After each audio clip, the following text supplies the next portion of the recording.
Dok, untuk hari ini ada berapa ortopedis yang di Siloam yang di ini dok? Yang Divaksin? sudah terdaftar di tiket Siloam ada 9. orang. Cuman tadi satu ada yang tidak lulus screening, jadi untuk vaksin ada 8.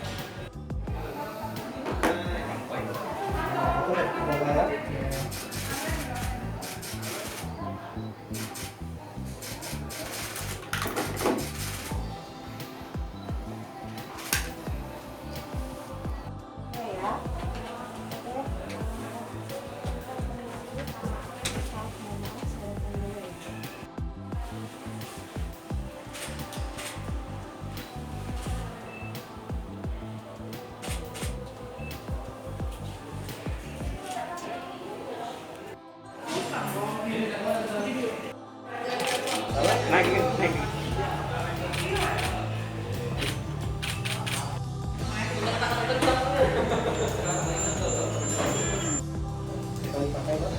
Vaksin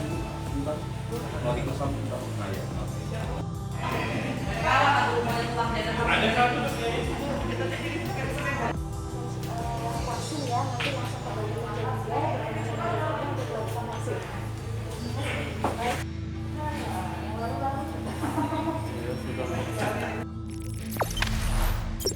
Jangan lupa subscribe, share, komen, dan like ya.